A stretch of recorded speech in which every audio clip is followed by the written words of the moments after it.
사랑하는 성도 여러분, 반갑습니다. 오늘은 1월 12일 아침인데요. 지난주에는 만나 새벽 기도회가 있었죠. 여러분들 많이 참여해 주셔서 감사드리고요. 또 만나 새벽 기도회 때 기도했던 많은 것들이 여러분들 삶에 다 응답되기를 소망합니다. 오늘은 또 평소처럼 평일 새벽 기도회를 이렇게 가지는데요. 오늘부터는 마태복음으로 새벽 기도를 또 드리겠습니다. 마태복음을 함께 살펴보면서 우리 삶에 많은 도전과 또 응답이 있기를 소망합니다. 제가 기도하고요. 함께 하나님 말씀을 보겠습니다. 주님, 이 시간에 저희들이 함께 하나님의 말씀을 보기를 소망합니다. 오늘부터 하나님 마태복음을 통해서 주님의 말씀을 듣습니다. 마태복음 속에 그 속에 깃들여진 하나님의 말씀이 저희들의 마음을 울리게 하옵소서. 예수님의 이름으로 기도드립니다. 아멘.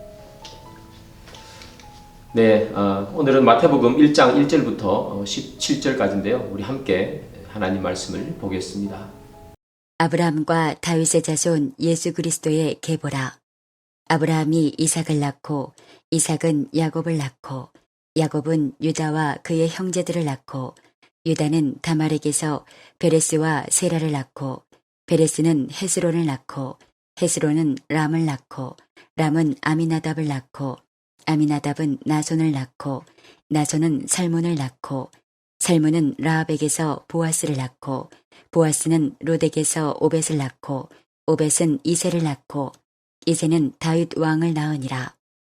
다윗은 우리아의 아내에게서 솔로몬을 낳고 솔로몬은 르호보암을 낳고 르호보암은 아비야를 낳고 아비야는 아사를 낳고 아사는 여호사밧을 낳고 여호사밧은 요람을 낳고 요람은 우시야를 낳고 우시야는 요람을 낳고 요담은 아하스를 낳고 아하스는 히스기야를 낳고 히스기야는 므낫세를 낳고 므낫세는 아몬을 낳고 아몬은 요시야를 낳고 바벨론으로 사로잡혀 갈 때에 요시야는 여고냐와 그의 형제들을 낳으니라. 바벨론으로 사로잡혀 간 후에 여고냐는 스알디엘을 낳고 스알디엘은 스룹바벨을 낳고 스룹바벨은 아비옷을 낳고 아비옷은 엘리야김을 낳고 엘리야김은 아소르를 낳고 아소르는 사독을 낳고 사독은 아킴을 낳고 아킴은 엘리옷을 낳고 엘리옷은 엘르아살을 낳고 엘르아살은 mat단을 낳고 mat단은 야곱을 낳고 야곱은 마리아의 남편 요셉을 낳았으니 마리아에게서 그리스도라 칭하는 예수가 나시니라. 그런즉 모든 대수가 아브라함부터 다윗까지 14대요 다윗부터 바벨론으로 사로잡혀 갈 때까지 14대요 바벨론으로 사로잡혀 간 후부터 그리스도까지 14대더라. 네, 말씀 잘 보셨죠? 오늘 말씀은 조금 길었는데요. 또 그리고 족보 이야기가 계속 나와서 조금은 지루하셨을 수 있을 거다, 그런 생각이 듭니다. 그러나 이 마태복음을 기록하면서 그 제일 앞머리에 족보를 두는 것은 이유가 있어요. 그 이유가 무엇인가 하면 이제 구약시대를 지나서 새 시대의 중심이 누군가 하면 바로 예수님이다. 그것을 강력하게 주장하기 위해서 이 족보를 가장 앞에 두는 거죠. 그래서 오늘 족보를 보면요, 그냥 평범한 족보 같아요. 그러나 그 안에는 예수님이 새 시대의 중심이라는 것을 말해주는 강력한 세 가지 장치가 거기 안에 들어있죠. 이 세 가지 장치가 무엇인지 살펴보면서 함께 은혜 나누기를 소망합니다. 첫 번째, 예수님이 새 시대의 중심임을 알려주는 장치는 무엇인가 하면 예수님을 아브라함과 다윗의 후손이다, 그의 자손이다, 그렇게 이야기하는 거예요. 하나님께서는요, 이 아브라함에게 많은 약속을 하셨어요. 그 약속의 중심이 무엇인가 하면 후손들을 통해서 복을 줄 것이다 하는 그런 내용이거든요. 그런데 그 약속이 예수님으로 말미암아 성취되었다 하는 것을 족보는 보여주죠.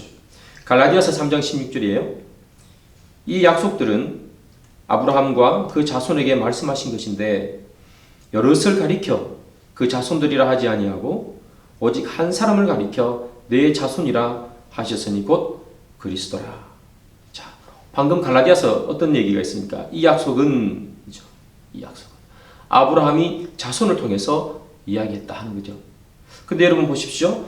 하나님께서 이 아브라함을 통해서 자손에게 주시고자 했던 그 약속은 누구에 의해서 성취되느냐? 예수님에게서 성취되는 거예요. 여기 보면 자손이라 하는데 그 자손은 여러 사람을 가르치는 것이 아니라 한 사람을 가리킨다. 그렇게 얘기했죠. 그래서 이 아브라함의 약속의 성취, 그것이 한 사람에 의해서 성취된다. 그것이 바로 예수님이라는 거예요. 또한 다윗의 후손이다 이렇게 표현하죠. 하나님께서는요 다윗과 약속했어요. 어떤 약속인가 하면 사무엘하 7장 13절이에요. 그는 내 이름을 위하여 집을 건축할 것이요 나는 그의 나라 왕위를 영원히 견고하게 하리라. 방금 읽었던 이 본문은요 하나님께서 나단 선지자를 통해서 한 그런 약속인데요. 어떤 약속을 했는가 하면 이 다윗의 이 왕권은 영원하고 다윗의 후손이 성전을 건축할 것이다 하는 그런 내용이에요. 그런데 그것이 누구에게 의해서 완성되는가 하면 예수님에게서 완성되거든요. 예수님께서 새 시대에 새 성전으로 이 땅에 오시잖아요. 그리고 그 예수님의 권세는 영원하잖아요. 그래서 하나님께서 아브라함과 그리고 다윗 이 위대한 사람에게 약속을 하셨는데 그 약속의 성취가 후손에게 의해서 이루어졌는데 그 후손은 여러 사람을 의미하는 것이 아니라 한 사람, 즉 예수 그리스도에 의해서 성취됐다는 거예요. 그래서 예수님은 아브라함의 언약, 다윗의 언약의 성취자, 예수님. 그래서 새 시대의 중심이다 이렇게 얘기하는 거죠. 예수님께서 새 시대의 중심인 것을 가르쳐주는 두 번째 장치는 무엇인가 하면요. 이 예수님의 족보를요. 14대씩 3등분 한다는 겁니다. 성경을 보시면 나오죠. 예수님의 그 족보를 14대씩 묶어서 3등분해요. 마태복음 1장 17절이죠. 그런즉 모든 대수가 아브라함부터 다윗까지 14대요. 다윗부터 바벨론으로 사로잡혀갈 때까지 14대요. 바벨론으로 사로잡혀간 후부터 그리스도까지 14대더라. 14대씩 이렇게 3등분을 하고 난 이후에 제일 마지막에 딱 마침표가 찍히는 게 누구죠? 예수님이죠. 그래서 이 족보가 어떻게 되는가 하면 14대씩에서 예수님에게 딱 떨어지게 족보를 만들어 놓은 거예요. 그것은 바로 새 시대의 중심이 이제 예수님부터 시작입니다 하는 그런 내용이죠. 예수님이 새 시대의 중심이다라는 것을 말해주는 세 번째 장치는 뭔가 하면 이 족보 안에요 여성의 이름들이 들어간다는 거예요. 그 여성 중에서도 여러분 아시는 것처럼 우리가 아는 유명한 사람들 사라나 또는 사무엘의 어머니인 한나 같은 그런 사람들의 이름이 들어가는 것이 아니라 누구의 이름이 들어가는가 하면요 다말, 라합, 룻 그리고 바세바의 이름이 거기에 들어갑니다. 여러분 이 여인들은요 이방인이거나 아니면 기생이거나 아니면 아이를 낳아서는 안 되는 여인이 아이를 낳은 사람들이에요. 그렇죠? 다말은 자기의 시아버지를 통해서 아기를 낳게 되죠. 그리고 마리아도 나오는데요. 마리아는 아이를 낳을 수 없는 여인이 아이를 낳잖아요. 바세바 마찬가지죠, 여러분. 예, 원래는 다윗의 아이를 낳으면 안 되는 사람이죠, 그죠? 솔로몬은 성폭행을 통해서 부부가 되는 그런 거잖아요. 그래서 여기는 우리가 볼 때 위대하고 기도를 많이 하는 그런 여인들이 들어가는 것이 아니라 어찌 보면 이방인 또 유대 율법으로 보면 죄인 그리고 기생 같은 이름들이 들어가요. 그 이름을 넣는 이유는 무엇인가 하면 구약 시대까지만 해도 그 사람들은 어찌 보면 구원받을 수 없을 것 같은 여인일 수 있어요. 그런데 신약 시대에 들어오게 되면 그런 여인들까지 다 빈부, 가진 것 없는 것 그죠? 그리고 신분 얼마나 높으냐 낮으냐 이방인이냐 유대인이냐 새 시대에는 그런 것이 다 허물어진다는 거예요. 새 시대에는 오직 예수 그리스도 하나밖에 남지 않아요. 주님을 믿느냐 믿지 않느냐. 새 시대는 바로 구약의 율법이 지배하는 시대가 아니라 예수님이 지배하는 시대다 하는 것을 보여주기 위해서 여성들의 이름이 들어가게 됩니다. 사랑하는 여러분, 예수님은요 구약의 약속의 성취세요.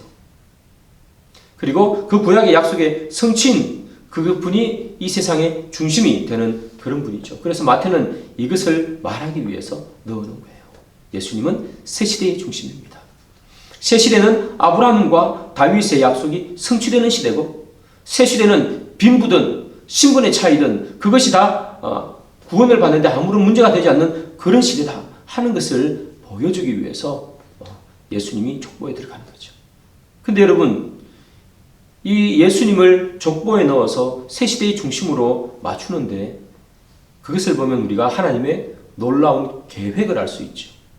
하나님이 아무 생각 없이 이렇게 하다가 그냥 예수님을 보내서 구원받게 한 그런 것이 아니라, 하나님께서는 철저하게 계획이 있어서 그 계획을 따라 예수님을 이 땅에 보냈다 하는 것이 구약부터 시작해서 예수님까지 오는 그런 내용 아니겠어요? 그 옛날 아브라함의 약속, 그 옛날 다윗의 약속, 그것이 다 예수님을 바라보며 한 약속이거든요. 그러니 하나님께서는 계획을 가지고 예수님을 보내신 거예요. 계획을 가지고 예수님을 보냈다는 말은 무슨 말인가 하면, 하나님께서 우리를 구원하시기 위해서 아주 옛날부터 계획하셨다는 거예요. 계획하셨다는 것은 사랑한다는 것을 의미해요. 사랑하니까 구원하기 위해서 계획하는 거예요. 사랑하지 않으면 계획하지 않습니다. 그래서 어떻게 보면 이 족보 안에는 예수님의 사랑도 함께 담겨 있습니다. 사랑하는 여러분, 오늘 이 본문을 통해서 주님께서 우리를 구원하기 위한 계획을 가지고 있다.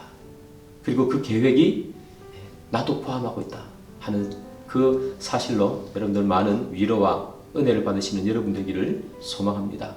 기도하겠습니다. 주님, 감사합니다. 이 시간에 저희들이 함께 하나님의 말씀을 살폈습니다. 주님은 저희들을 구원하기 위해서 창세전부터 계획하셨습니다. 그 계획 속에 내가 포함되어 온 것 주님 앞에 감사를 드립니다. 주님, 주님의 그 구원 계획에 내가 포함되어 있기에 이제 앞으로는 내가 주님을 위해서 충성되이 사는 2021년 한 해가 될 수 있도록 도와주옵소서. 예수님의 이름으로 기도드립니다. 아멘. 네, 계속해서 하나님 말씀 보시고요, 또 기도하시는 여러분 되기를 바랍니다.